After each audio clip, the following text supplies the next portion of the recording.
Hey friends, I have another story today. It's a great book. It's called More Than Anything Else, and it is by Marie Bradley. You will find out this boy here, there is something he wants more than anything else. I know sometimes that's what we think too. We're thinking, oh, more than anything else, I want this to happen or I want to get that. Let's see what it is with this boy. You can tell from the pictures this is a long time ago, not in contemporary times, more than anything else. And this picture you may think looks like sand, but it is salt. We use a lot of salt.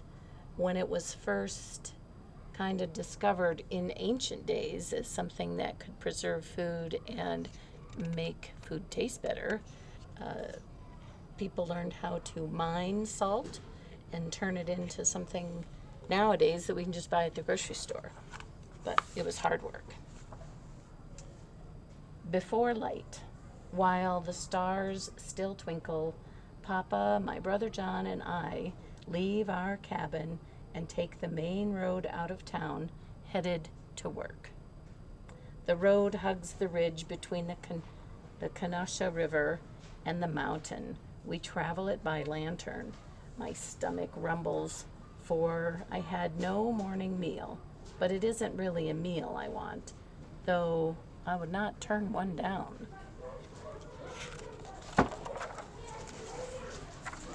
More than anything else, I want to learn to read. But for now, I must work. From sunup to sundown, we pack salt in barrels out at the salt works.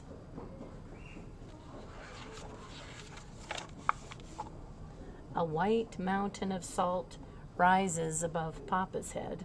All day long we shovel it, but it refuses to grow smaller.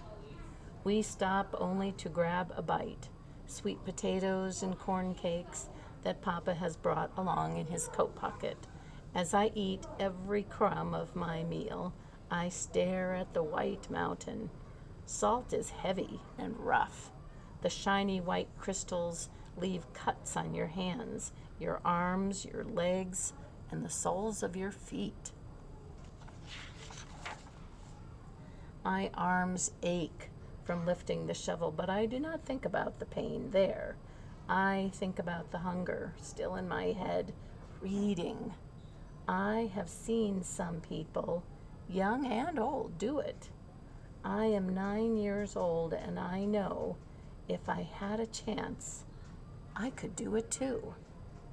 In the chill of the evening, or I think there is secret in those books. In the chill of the evening, I follow Papa and John back up the road, stopping to catch a frog. The frog wiggles and slips, but I hold on tight and let it go when I want to. There is something different about this place where we live now. All the people are free to go and do whatever they can.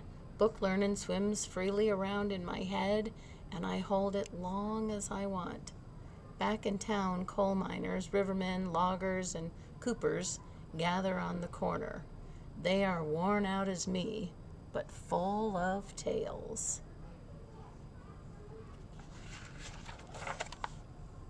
I see a man reading a newspaper aloud, and all doubt falls away. I have found hope, and it is as brown as me.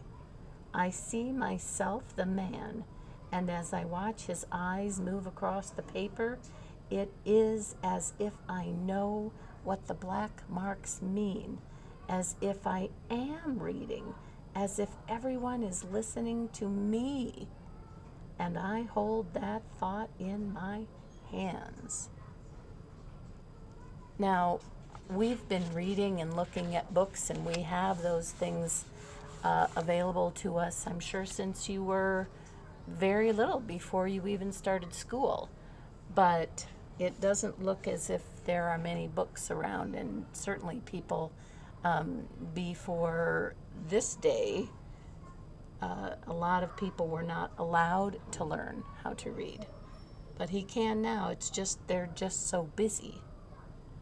I will work until I am the best reader in the county. Children will crowd around me and I will teach them to read. But Papa taps me on the shoulder. Come on. And John tugs at my shirt. They don't see what I see. They don't see what I can be. We hurry home. Mama, I have to learn how to read, I say, and she holds my hand and feeds my hunger, or she feels my hunger racing fast as my heart. If he knew how to read, I'm sure there would be a different job that he could do besides shoveling salt. It is a small book, a blue the color of midnight. She gives it to me one evening in the corner of our cabin, pulling it from under the clothes that she washes and irons to make a little money. She doesn't say where she got it. She can't read it herself, but she knows this is something called the alphabet. She thinks it is a singy kind of thing, a song on paper. Mama must be so proud to have been able to give him that book. After work, even though my shoulders still ache and my legs are stained with salt, I study my book. I stare at the marks and try to imagine their song. I can't even imagine what it would be like to try and learn how to read without any help.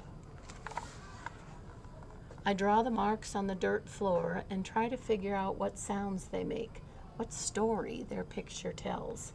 But sometimes I feel I'm trying to jump without legs, and my thoughts get slippery, and I can't keep up with what I want to be and how good I will feel when I learn this magic, and how many people will look up to me. I can't catch the tune of what I see. I get a salt shoveling pain and feel my dreams are slipping away. I have got to find him, that newspaper man. I look everywhere, and finally I find that brown face of hope.